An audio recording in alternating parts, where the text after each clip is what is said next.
Hello बच्चों। आज मैं आपको कक्षा 7वीं जिसका विषय है गणित इसकी वर्कशीट नंबर 14 समझाऊंगी जिसकी डेट है मेरे पास 10 सितंबर 2020। तो आज की वर्कशीट में हम एक नई चीज सीखने वाले हैं, रेखाएं तथा कोण। तो इसमें हम कुछ रेखाओं के बारे में जानेंगे, उसके बाद कुछ कोण के बारे में जानेंगे कि कोण कौन कौन से होते हैं और कोण होता क्या है। ठीक है, चलिए देखते हैं। यहाँ पर लिखा है हमारे पास, सबसे पहला लिखा है यहाँ पर बिंदु। तो बिंदु इसका मतलब क्या है? कोई माप नहीं, केवल स्थिति। बिंदु मतलब सिर्फ एक स्थिति जो किसी चीज की स्थिति बताए कि ये यहाँ पर है। जैसे कि अगर मैं यहाँ एक बिंदु बना दूं और इसको नाम दे दूं ए, तो आप इसे माप थोड़ी सकते हो। सिर्फ आप ये बता सकते हो कि जो ए है वो इस स्थिति पे है। ठीक है, तो जब भी हम बिंदु को दिखाते हैं ना, तो हम किसी भी अक्षर से दिखा सकते हैं, ए बी सी डी आपकी मर्जी। बस ये याद रखिएगा कि हम उसे कभी भी माप नहीं सकते। ठीक है, उसके बाद दूसरे में आपसे क्या कह रहा है? रेखा।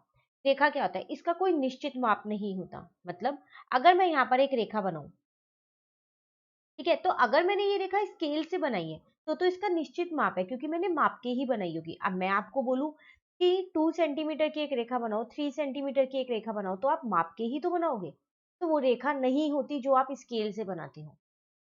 ठीक है, रेखा वो होती है जिसे हम माप ही नहीं सकते। इसलिए इसके दोनों साइड पे ना ऐसे एरो लगे हुए होते हैं। आप इन्हें कितना भी आगे बढ़ा सकते हो, दोनों ही दिशा से कितना भी बढ़ा सकते हो आगे। वही चीज लिखा है यहाँ, बिंदुओं का समूह जिसे दोनों दिशाओं में बढ़ाया जा सकता है। आप जितनी बिंदु जोड़ सकते हो उतनी बिंदु जोड़ दो, उससे एक रेखा बन जाती है। बिंदु बढ़ाते रहोगे तो रेखा बढ़ती रहेगी। तो इसका कोई निश्चित माप नहीं होता है। ठीक है, तो इनको आप कैसे, ऐसे आप बना सकते हो रेखा, और आप इसको लिखोगे कैसे, इसको नाम कैसे दोगे? या तो आप एक्स वाई दे दो, दो बड़े अक्षरों से नाम दे दो, या फिर आप क्या करो, सिर्फ एक अक्षर से नाम दे दो, खाली एम लिख दो या एल लिख दो या टी लिख दो, कुछ भी लिख दो, वो आपकी मर्जी। तो देखो यहाँ पर आपके पास एक ये रेखा बनाई हुई है, तो एक इन्होंने एम लिख के दिखा दिया और एक में इन्होंने एक्स वाई लिख दिया। ये आपकी मर्जी है, आप उसको नाम क्या देते हो। ऐसा कुछ नहीं है कि रेखा को सिर्फ एक्स वाई या एम ही नाम दे सकते हैं, आप कुछ भी दे सकते हैं। ठीक है, नेक्स्ट आता है अब आपके पास यहाँ पर रेखाखंड। तो रेखाखंड क्या होता है? तो ये वो रेखा का एक भाग होता है जिसका एक निश्चित माप होता है।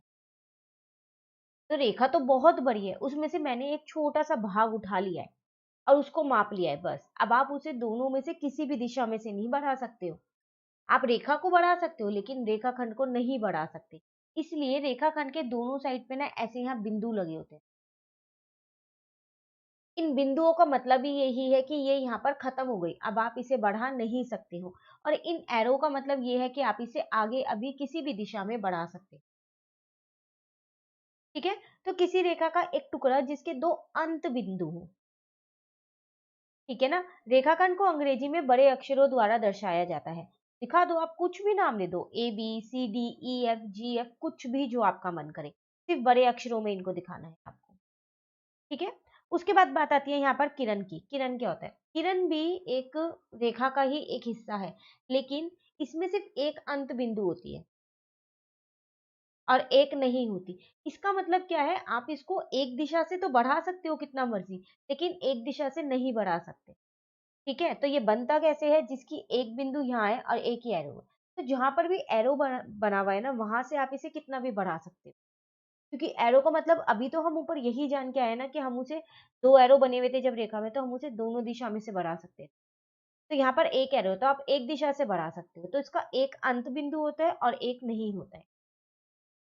ठीक है, होता ये भी रेखा का ही एक हिस्सा है। और आप इसे दिखाते कैसे हो? किसी भी अक्षर से दिखा सकते हो। आप ओपी दिखा दो, ए बी दिखा दो, सी डी दिखा दो। और एक चीज का ध्यान रखिएगा, जब भी आप ये जैसे ओपी लिखा, तो अगर आपने ये किरण बनाई है तो आप यहाँ पर इसे किरण, ऐसे इसके ऊपर एक छोटी सी किरण बना दोगे।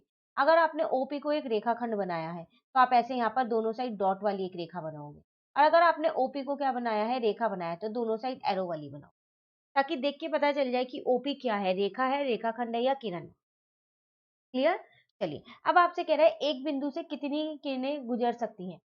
तो एक बिंदु से कितनी किरणें गुजर सकती हैं? अनेक। तो बहुत सारी जा सकती है ना, देखो। इतनी सारी तो मैंने ही अभी बना दी, और भी कितनी सारी जा सकती है, तो इसका आंसर है अनेक, या आप अनंत भी लिख सकते हैं। ठीक है, उसके बाद बात आती है कोण की। रेखाएं हमारी खत्म हो गई, अब आ गए हैं हम कोण पे। देखो, यहाँ आपसे क्या कह रहा है? एक कोण दो किरणों के मिलने से बनता है। कह रहा है जो एक कोण है ना, वो दो किरणों के मिलने से बनता है। तो किरण अब आपको पता चल गई है, जिसके एक साइड बिंदु और एक साइड एरो होता है। ठीक है, आगे आपसे क्या कह रहा है? उपनिष्ठ बिंदु शीर्ष बिंदु कहलाता है। कोण को डिग्री में मापा जाता है। जो उन दोनों का उपनिष्ठ बिंदु है, मतलब दोनों किरणों का एक उपनिष्ठ बिंदु होगा, उसे हम क्या बोलेंगे? शीर्ष बिंदु बोलेंगे।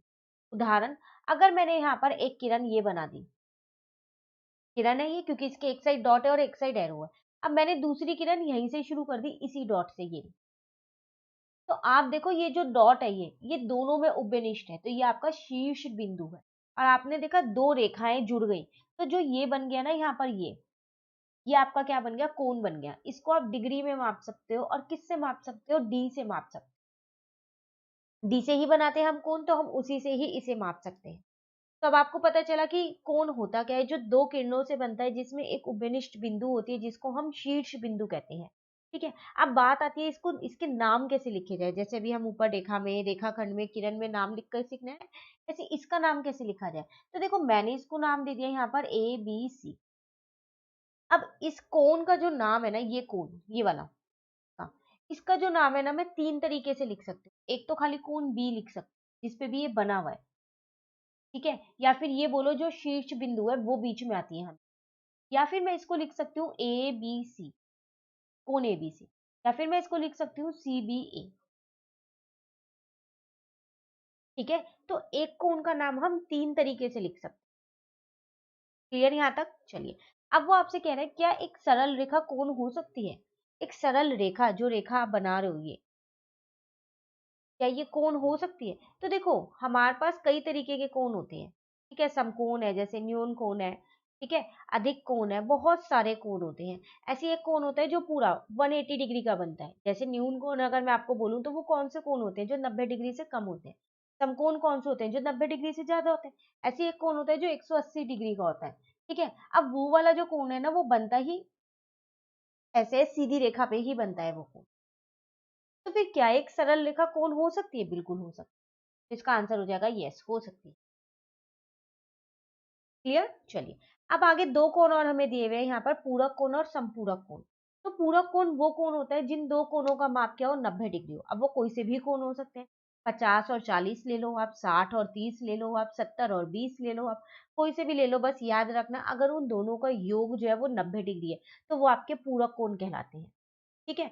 और संपूरक कोण कौन से कोण होते हैं? जिन दो कोणों का जो माप है, उनका अगर आप जब योग करो तो वो 180 डिग्री का हो। जैसे 150 और 30 ले लो आप, 160 और 20 ले लो आप, 110 और 70 ले लो आप, कोई सा भी उदाहरण ले लो। और जब भी आप दो कोणों का योग करोगे, जो भी माप उनका दे रखा है उनका योग करोगे, अगर 180 आता है तो वो संपूरक कोण है, और अगर 90 डिग्री आता है तो वो पूरक कोण है। क्लियर है दोनों कोण? चलिए, अभी दो कोण और रह गए हैं यहाँ पर, एक है आसन कोण और एक रैखिक योग। देखो यहाँ क्या कह रहा है, आसन कोणों में उपनिष्ठ शीर्ष एवं उपनिष्ठ भुजा होती है। कोण, यहाँ पर कोण दे रखा है POR, और कोण ROQ आसन कोण के युग्म है। देखो यहाँ पर आपसे क्या कह रहा है, आसन कोण में होता क्या है, एक उपनिष्ठ शीर्ष बिंदु होती है और एक उपनिष्ठ भुजा होती है। और दूसरे ये जो कोण होते हैं ना, ये एक के बाद एक बनते हैं। मतलब बिल्कुल जैसे हमने एक बनाया ना, उसके बाद ही एक और बना दिया। उदाहरण के तौर पे आपको यहाँ एक आकृति दे रखी है, देखो आपने पहले PQR बनाया, ये आप देख रहे हो, ये दो रेखाओं से ही बना हुआ है, किरणों से ही बना हुआ है। अभी हम कोण जान गए हैं जो दो किरणों से बनता है। ठीक है। और एक ये है, इसके जस्ट बाद ही ये बना हुआ है। और ध्यान से देखो, इसमें एक शीर्ष बिंदु उपनिष्ठ है, ये रही O वाली, है ना उपनिष्ठ बिंदु। और उसमें एक भुजा भी उपनिष्ठ है, जो कि ये है OR। क्योंकि जो ये OR है ना, ये इस वाले कोण में भी आ रही है। अगर मैं इस कोण का नाम लिखूं, तो यही तो लिखूंगी POR, तो इसमें OR आ रही है। और अगर इस वाले कोण का नाम लिखूं, तो वो मैं लिखूंगी ROQ, इसमें भी OR आ रही है। तो दोनों में OR आ रही है, तो ये आपकी उपनिष्ठ भुजा, और ये एक ही साइड पे बने हुए हैं दोनों कोण। ठीक है। तो आसन कोण वही कोण होते हैं जो एक के बाद एक बने हो, जिसमें एक उपनिष्ठ शीर्ष और एक उपनिष्ठ भुजा हो। ठीक है। अब जो बाकी की ये दो भुजाएं बची, ये वो भुजाएं जो उपनिष्ठ नहीं है। क्लियर? चलिए, अब आते हैं हम रैखिक युग्म में। एक रैखिक युग्म ऐसे आसन कोण का युग्म होता है जिसकी भुजाएं विपरीत दिशा में किरणें होती हैं। पता है, रैखिक युग्म ना आसन कोण की तरह ही होता है, लेकिन एक छोटा सा फर्क है इसमें। क्या फर्क है वो, कि आप देख रहे हो इसकी सारी भुजाएं एक ही दिशा में है, ऐसे विपरीत दिशा में नहीं है। नहीं है ना? बस इसमें यही फर्क है कि जो इसकी भुजाएं होती हैं, जो उपनिष्ठ भुजा नहीं होती, वो विपरीत दिशा में होती। अब आप देखो यहाँ पर, अगर हम इसको यहाँ पर क्या नाम है, इसका आर नाम दे देते हैं, तो आप देखो इसमें एक उभयनिष्ठ आपके पास यहाँ पर ये रही बिंदु जिसको हम शीर्ष बिंदु कहते हैं, एक उभयनिष्ठ भुजा है जो कि आसन कोण में भी थी, ठीक ना। अब जो ये दो भुजाएं हैं, ये वो भुजाएं हैं जो उभयनिष्ठ नहीं है। तो आसन कोण में भी ऐसी दो भुजाएं थी जो उभयनिष्ठ नहीं थी, लेकिन वो दोनों एक ही दिशा में थी। और ये वाली जो दोनों भुजाएं हैं पीओ और क्यू आर, ये दोनों अलग अलग विपरीत दिशा में, तो ये हमारे होते हैं रैखिक युग। यही एक छोटा सा अंतर है इन दोनों के अंदर। क्लियर। और एक और चीज, जो ये दो कोण यहाँ पर बन रहे हैं, इन दोनों कोणों का योग जो है वो हमेशा 180 होता है। रैखिक युग्म के कोणों का योग हमेशा 180 होता है। क्लियर यहाँ तक। चलिए अब दो तीन क्वेश्चन दिए हैं, आसान आसान से क्वेश्चन है, उन्हें भी कर लेते हैं। कह रहे हैं निम्नलिखित कोणों की पहचान कीजिए। आपको क्या करना है, सिर्फ कोणों को पहचानना है। कौन सा पूरा कोण है, कौन सा रैखिक युग्म है, कौन सा संपूरक कोण है, कौन सा आसन कोण। तो अगर आप पहला यहाँ पर देखो, तो पहले हम इन्हें नाम दे देते हैं ए बी और सी को नाम दे देते हैं पी क्यू आर। आप अपनी मर्जी से कोई सा भी नाम दे सकते हैं, ठीक है। अब देखो यहाँ पर 50 और 130 है, अगर आप इन दोनों को जोड़ोगे तो ये कौन से कोण आएंगे, दोनों को जोड़ने के बाद 180 बनेगा। अभी हम करके आए थे कि संपूरक कोण वो कोण होते हैं जो जिन दो कोणों का योग जो है वो 180 होता है। तो इन दोनों कोणों का योग 180 है, तो मैं कह सकती हूँ कि ये मेरे संपूरक कोण है, ठीक है। तो आप यहाँ लिख दोगे कोण ए बी सी और कोण पी क्यू आर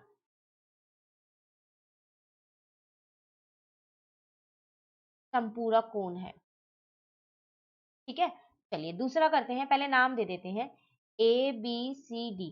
तो आप देखो यहाँ पर जो दो कोण है ये बन रहे हैं, और यहाँ पर एक शीर्ष बिंदु है उभयनिष्ठ, एक शीर्ष भुजा है, सॉरी एक उभयनिष्ठ भुजा है और दो भुजाएं विपरीत दिशा में है। अभी हम ये करके आए हैं, ये कौन से थे, रैखिक युग्म।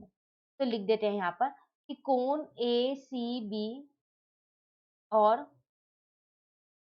कोण ए सी डी रैखिक युग्म है,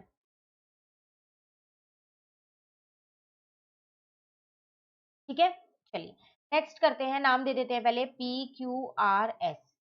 तो ये कौन से हैं, कौन से कोण बन रहे हैं, ये मेरे आसन कोण बन रहे हैं। क्यों, क्योंकि इसमें एक शीर्ष बिंदु है उभयनिष्ठ, एक उभयनिष्ठ भुजा है, और दो जो उभयनिष्ठ भुजा नहीं है वो एक ही दिशा में है, एक के बाद एक कोण बन रहे हैं। तो फिर हम ये कह सकते हैं कि जो कोण पी क्यू आर है और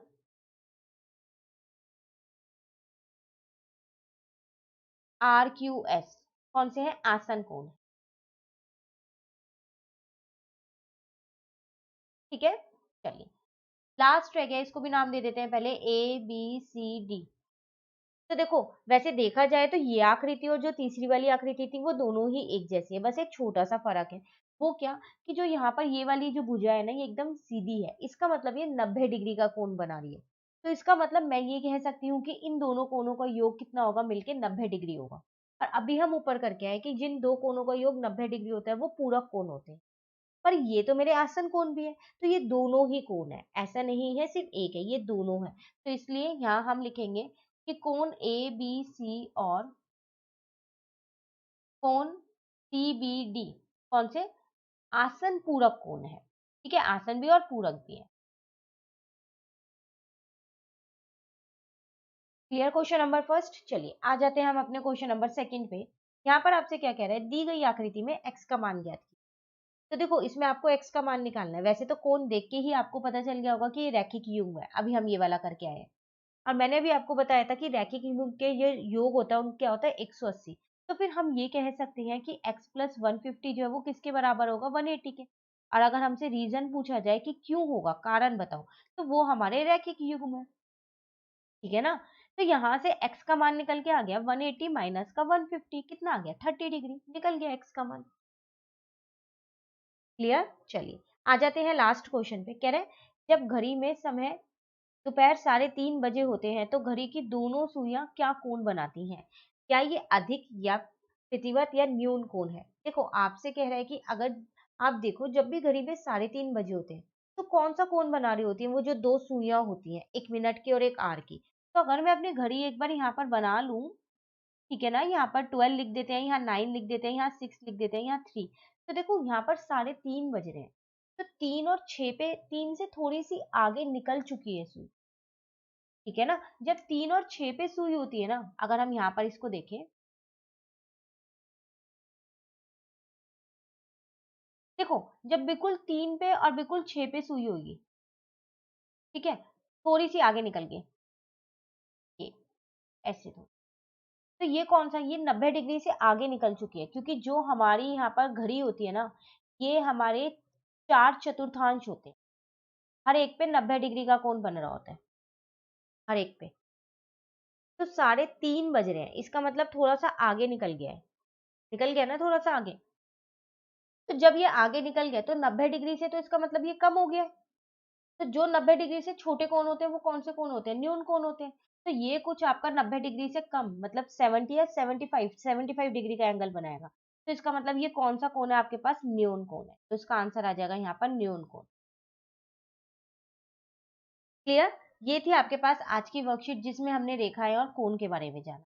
इसी के साथ हमारी वर्कशीट नंबर 14 कंप्लीट होती है। अब वर्कशीट नंबर 15 जो है वो हम अपनी नेक्स्ट वीडियो में समझेंगे। तो अगर आपको ये वीडियो अच्छी लगी तो आप इसको लाइक जरूर कीजिएगा और मेरे चैनल को सब्सक्राइब कीजिए। Thank you.